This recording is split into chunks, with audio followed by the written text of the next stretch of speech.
absolument magnifique. Je crois que nous avons rendez-vous. Nous avons rendez-vous. Bonjour. Bonjour, je suis ravi. Moi aussi. Bienvenue. Très envie. Voilà. Ravi, très heureux. Moi aussi. Je crois qu'on va vivre un joli moment, j'en suis persuadée. C'est sûr. Quel est votre prénom? Soudé. Soudé. Soudé, vous venez d'où? Ah, je viens du ciel quelque part, Oui. mais cette fois-ci, j'étais née en Iran. Vous êtes né en Iran. Oui. Il y a ici une vue qui laisse envisager tous les horizons. Tout à fait. C'est la terre, c'est la connexion. Il y a tous les éléments qu'on puisse voir et c'est tellement beau. Nous sommes à Le Bourdan. Nous sommes dans la Creuse. Dans la On Creuse. est pas très loin de Guéret, Oui. qui est Qui est la sous-préfecture ou la préfecture de la de Creuse. oui, voilà, Creuse et puis Nouvelle-Aquitaine. Alors comment une Iranienne née en Iran se retrouve ici? À mon avis, c'est une longue histoire. Très longue. J'ai vécu dans les différents pays. J'ai vécu en Iran, en Autriche, aux États-Unis, en Angleterre, mais aussi en France, mais surtout en France. Et j'ai habité Paris pendant très longtemps. Mais je pense que c'était la chance. Oui. Je suis vraiment très reconnaissante par rapport à tous ces choix que j'ai pu faire. Et c'est la vie, mais je suis contente de ces choix. C'est les 2 semaines que j'ai vécues ici, ça m'a changé carrément ma vie.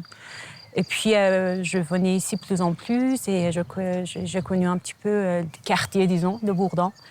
Et j'ai trouvé des amis et j'ai fini par Vous installez ici. laisser tomber la vie parisienne, disons, pour m'installer finalement ici. Pour moi, c'était un rêve qui s'est réalisé. En fait, vous aviez rendez-vous Tout à avec fait. vous-même et le Bourdan. Tout à fait, tout à fait. Les premières semaines, pour moi, c'était un peu difficile parce que je n'avais pas la voiture. Donc, c'était mes voisins et voisines qui m'amenaient pour faire les courses, etc. Tout de suite, une solidarité. Tout à fait, tout de suite. Mais pour moi, c'était plutôt ma relation avec la terre qui m'a vraiment adoptée. Enfin, c'est-à-dire qu'en fait, j'étais adoptée. Et là, je fais partie de communauté. J'ai mes À part meilleurs entière. amis. Tout à fait. Moi, j'ai toujours aimé les plantes, etc. Mais là, je suis en train de planter dans la terre. Et pour moi, c'est comme si c'était moi qui étais en train de raciner. C'est pas juste les Vous arbres. c'est pas enracinez à le Bourdan. Tout à fait. Vous mettez votre patte, il y aura la trace Peut-être. de Soudé Peut-être. à le Bourdan. Oui.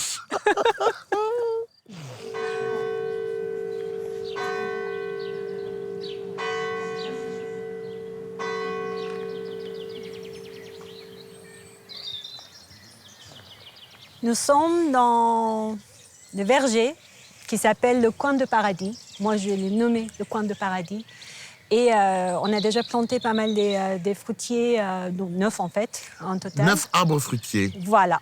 Il y a des fruitiers qui m'ont donné leur nom. C'est-à-dire, en fait, ils ont dit, c'est ça mon nom. Je veux m'appeler comme ça. Je veux m'appeler comme ça. Et comment s'appelle-t-il? Celui-là s'appelle Kian Hosseini.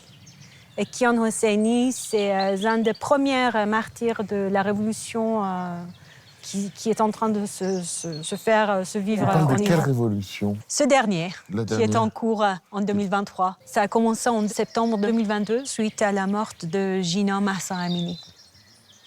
Kian, il était juste un simple travailleur qui a été tué par le régime, qui n'avait pas accès à justice comme tel. Il s'est défendu tout seul, il n'avait pas de famille. Je ne sais pas si quelqu'un sait qu'il y a un arbre quelque part dans la Creuse qui porte son nom, mais je l'apprécie vraiment beaucoup. À chaque fois que je viens, je dis bonjour à Kian. Ce martyr restera vivant dans cet arbre, au moins dans cet arbre. Absolument, au moins Et dans avec cet arbre. nous. Avec nous. Et donc, il y a Ça plusieurs continue. martyrs. Ah oui, il y a beaucoup de martyrs, il y a au moins 500, mais il y en a... certains ouais, seront là, ils seront représentés dans le coin de paradis. tout à fait. On va suivre alors. Comment je me définis? Activiste, non-binaire. d'avoir vécu dans les différents pays, d'avoir absorbé des différentes cultures et éco-queer féministe. Je me définis vraiment par le biais des différents labels, disons. Mais je veux surtout être un être humain libre. Moi, je veux être libre. Qui transmet ses valeurs. On a vu celui du martyr Kilian, le martyr de la Révolution. Et celui-ci, quel est-il? Hasti, c'est un arbre Hasti. de kaki. Hasti. Un kaki, d'accord. Encore des bons fruits, hein? Oui, je suis gourmande, ça, je sais. Hein. Et Hasti, c'était une fille de 7 ans. Elle a été tuée dans les rues de Zahedan. Et Zahedan, c'est dans Sistan-Baloutchistan et c'est une région le plus discriminée systématiquement par les régimes, le régime des moulins, mais aussi le régime de Shah. Et depuis que j'ai su son histoire, pour moi, ça a vraiment créé un lien parce que je pense qu'autant qu'on est féministe, autant qu'on est militant et militante pour la liberté de tout le monde, il faut commencer par les enfants. Et puis les enfants n'ont vraiment pas de voix, que ce soit dans n'importe quelle société. Je pense que Hasti, dans la photo, je l'ai toujours avec moi. Quand ce vendredi noir s'est passé à Zahedan, il y avait beaucoup de morts. Et on a parlé d'une femme balouchi, parce qu'elle portait des vêtements balouchi. Et ça a pris une vingtaine de jours pour trouver une photo de Hasti Nouri. Et c'est qu'à ce moment-là qu'on a su que c'était un enfant de 7 ans. Quel enfer. Quel enfer. Les Baloutchis, c'est une minorité ethnique. Il y en a beaucoup en Iran, hein, presque une quinzaine des grandes. Mais eux, ils sont dans le sud-est de l'Iran. Et cette petite fille représentait cette ethnie.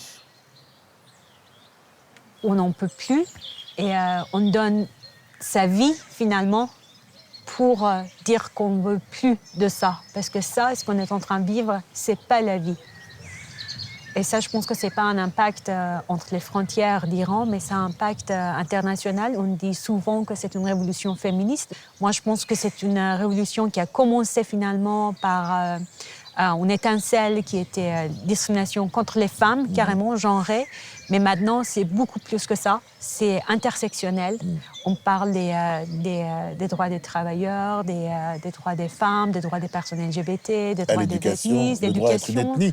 Tout à fait. Et le droit d'avoir une identité propre. D'être un humain, d'être.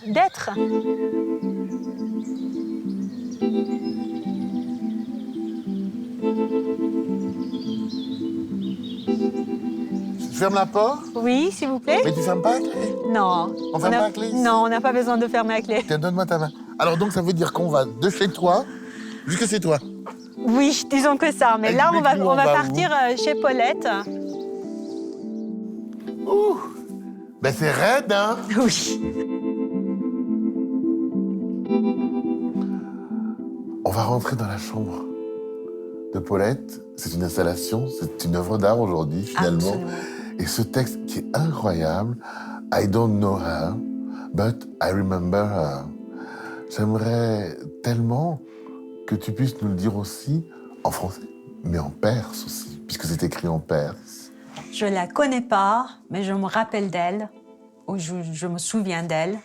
Nemișanasamаш valik beyat miavaramаш. Et ça, c'est la signature. Raqam Nasser 2022.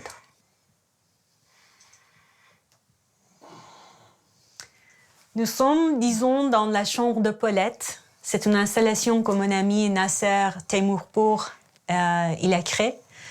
Et en persan, c'est Nasser Teimourpour. C'est mon artiste adoré. C'est magique parce qu'il travaille sur tout ce qui est justice sociale. Donc c'est lui qui a écrit « Je ne la connais pas, mais je me me rappelle d'elle. » Oui, tout à fait. Tout à fait. Ça, c'est le titre de cette installation.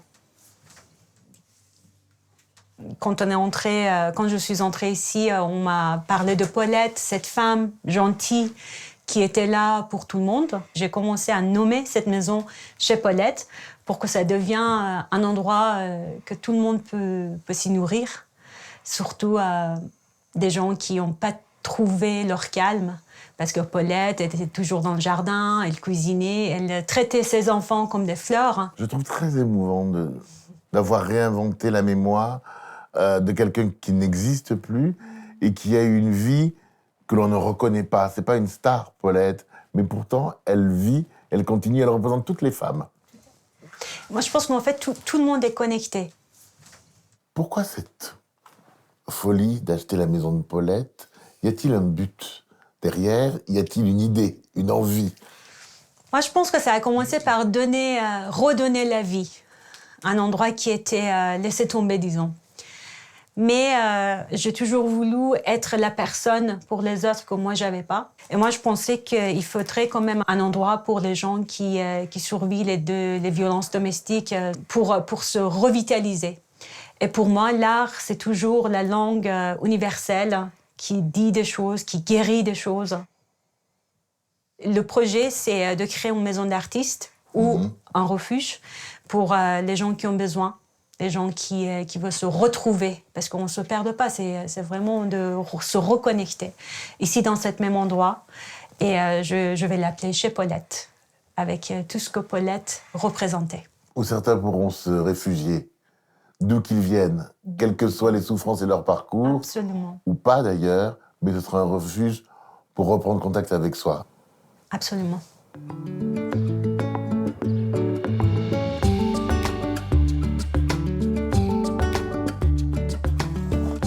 C'est les ciboulettes iraniens, c'est-à-dire qu'en fait, ils sont un petit peu comme des rubans. Oui, d'accord. Vous voyez, c'est pas rond comme ciboulette, mais c'est la même histoire. La même histoire. Bon, je vous laisse planter? Oui, c'est comme vous voulez. Allez, je vous aide.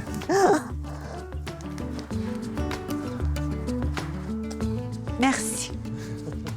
Quel moment de joie.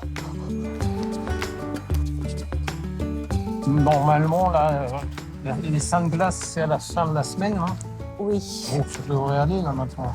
Mais si un soir, vous voyez qu'il fait frais, mettre juste un voile.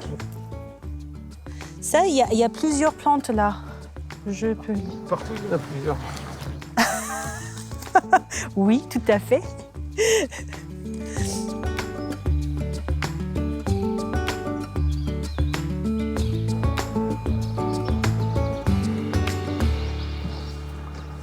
Monsieur le maire, Bonjour, monsieur. du Bourdan, c'est comme ça qu'on dit? Le Bourdan, Ravi, très heureux. Robert Merci. Deschamps. On partage ce banc, vous voulez bien? Le Bourdan est une terre d'abord de culture, puis après, c'est vrai que dans les années 39-45, ça a été aussi une terre de résistance, parce qu'on a eu la chance d'avoir ici deux figures majeures de la résistance. La première figure, c'est Pierre Bourdan. Pierre Bourdan était juste la voix de la France libre à Londres. Quant au deuxième personnage, c'était Marc Bloch. Marc Bloch était le fameux historien, créateur des Annales, et qui, à partir des années 1930, a acheté une propriété au Bourdan. Aujourd'hui, il y a une autre résistante qui est là et qui donne une nouvelle lumière, ou qui met une nouvelle lumière sur le Bourdan. C'est notre ami Soudé. Et Oui. qui, en plus, a cette immense initiative de la maison de Paulette, qui est magnifique, qui fait revivre une femme. Vous pourriez m'en dire un mot de cette femme? Oui, absolument. Enfin, Paulette était une femme exceptionnelle, et qui a eu beaucoup d'enfants, et dont le mari était instituteur. En particulier, on rejoint là la Résistance, cet instituteur était instituteur à Orly au début de la guerre. Et il est arrivé un jour au Bourdan avec un car dans lequel il avait mis 35 enfants, juifs pour la plupart, qu'il a ensuite été dispatché dans toutes les fermes des environs. Et on a gardé ces enfants jusqu'à la libération. Et Paulette alors tenait cette maison qui est en centre du village. C'était un peu la maison de tout le monde. On y rentrait boire un verre. Elle faisait un peu bistrot, elle faisait un peu salle de bal. C'était un refuge, comme je le définis, un havre de paix.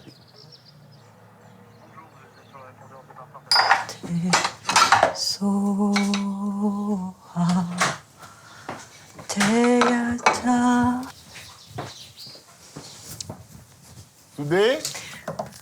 Bonjour. vous avez bonne adresse. Bienvenue Bonjour. chez moi.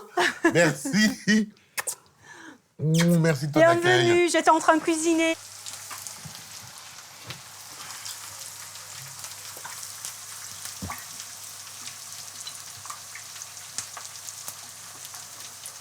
Soudée cuisinière, raconte-nous Oui, tout, à raconte-nous fait. tout. Alors la cuisine pour moi c'est vraiment une méditation.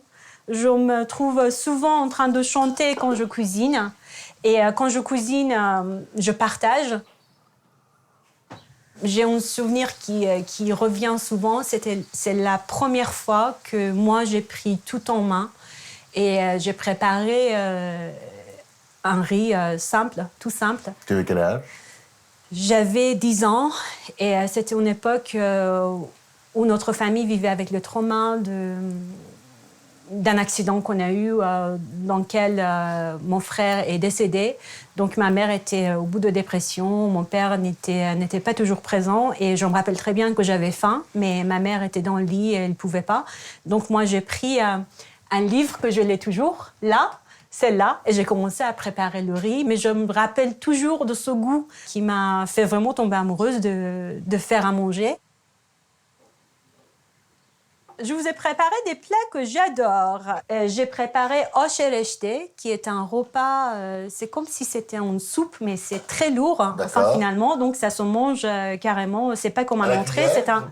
Ça se mange à la cuillère? On peut dire que, oui, tout à fait, oui, tout, enfin, tout en iranien, tout se mange en cuillère. Quand je cuisine, j'allume souvent un bougie quand je chante, mais le bougie, c'est... enfin, première chose, c'est pour un petit peu l'odorat. Mais c'est aussi un pensée. C'est pas la cuisine pour faire quelque chose à manger, mais c'est vraiment une cérémonie pour moi. Donc, il y a toujours un bougie qui est allumé dans la cuisine. Et ça me rappelle aussi une reconnaissance à tout le monde qui m'a appris à cuisiner, à faire à manger. Ceux qui étaient là avant, tout à fait. pour toi. Bon, Jean-Marc, comment ça s'appelle ça en perse? Sangak. Sangak. Je l'embarque pour nous, d'accord? Merci beaucoup. Je te laisse finir? Oui, oui, oui. Okay. Ça sera prêt dans quelques minutes.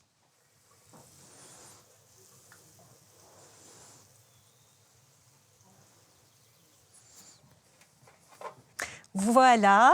Oh là là là là, qu'est-ce que ça, c'est joli en plus. C'est le oşereşte. Alors là, c'est le kashk, c'est le yaourt séché. D'accord. C'est la sauce. Donc, je propose que tu goûtes un petit peu et puis tu en ajoutes un petit peu. Est-ce qu'on dit bon appétit ou pas? On dit Nuşecan. Nuşecan. En fait, Can, c'est l'âme, L'âme. mais aussi la vie. Donc, Nuşecan, c'est qu'en fait, que ça soit absorbé dans ton âme. Avec bienveillance dans ton âme. Tout à fait. Merci beaucoup. Bon appétit. Merci beaucoup. À toi Nuşecan. aussi.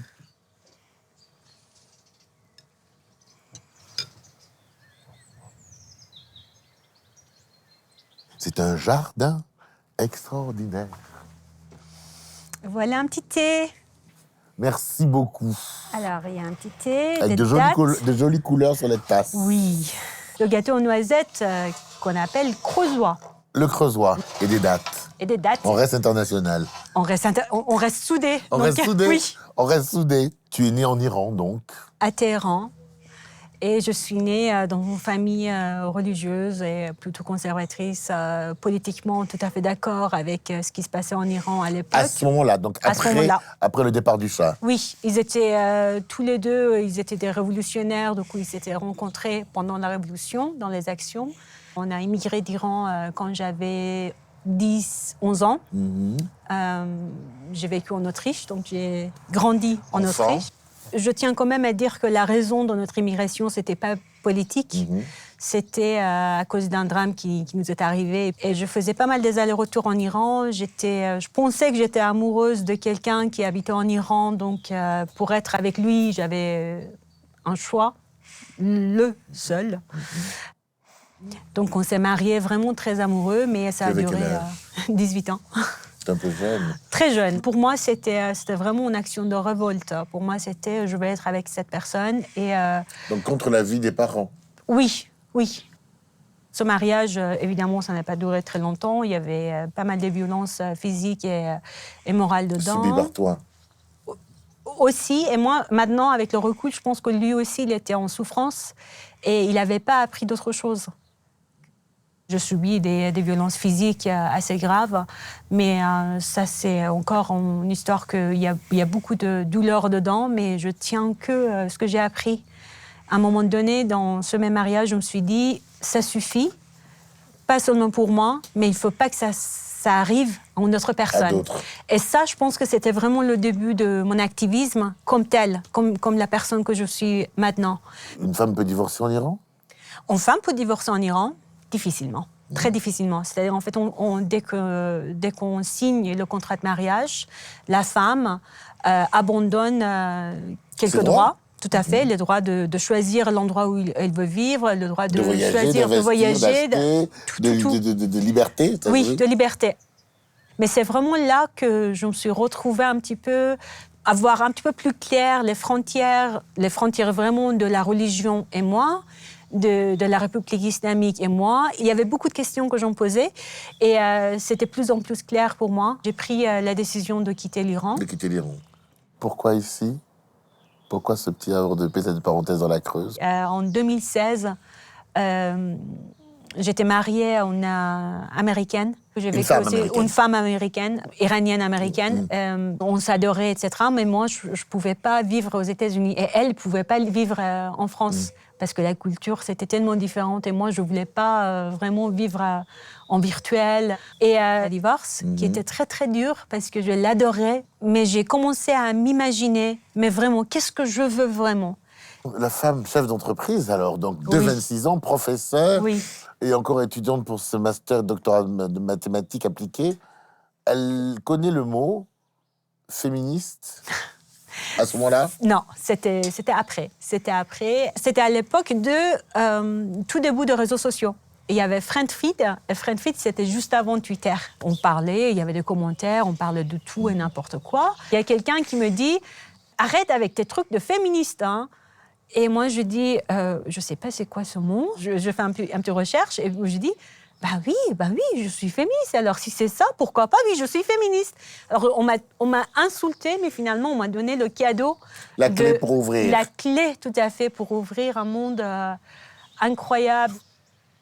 Aujourd'hui, tu interviens dans quel cadre professionnellement? Parce que tu en as fait un conseil. Tu t'es dit, tu as pris à bras-le-corps cette situation que tu voulais défendre, ces situations qui souvent occasionnent des drames. Concrètement, depuis 9 ans maintenant, nous avons fondé une association en France. Cette association s'appelle Spectrum, qui est évidemment pour dire que la sexualité, le genre, c'est un spectre. Mais on voit que toute personne sur cet spectre ait les mêmes droits et la même liberté. Donc, Quelle que soit sa position sur le spectre. jusqu'à maintenant, on a travaillé surtout en persan et évidemment par le biais d'Internet. C'est à moi de leur offrir quelque La chose possibilité de tout à s'informer. fait, de s'informer. Donc ça, c'est un devoir plutôt pour moi.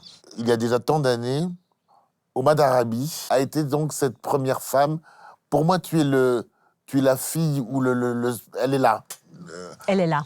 Et elle était la première femme qui s'est émolie pour dire non à l'hijab obligatoire d'Iran. Elle a utilisé finalement sa vie pour dire non et vouloir vraiment crier la liberté.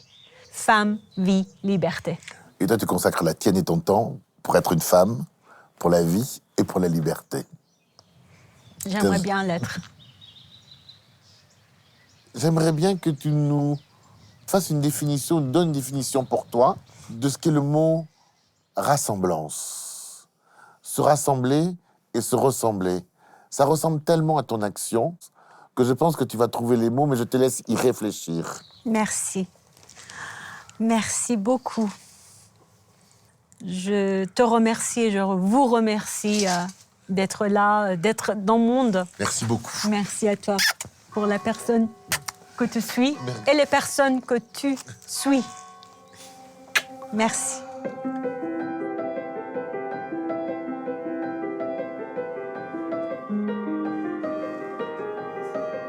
Je ne suis pas moi, tu n'es pas toi, tu n'es pas moi. Je suis moi, tu es toi, comme tu es moi. Je suis comme ça avec toi, j'en perds, oh l'amour. Je ne sais plus si moi je suis toi ou toi, tu es moi. Ni man manamo, ni to toi, ni to mani. هم منم و هم تو تویی و هم تو منی.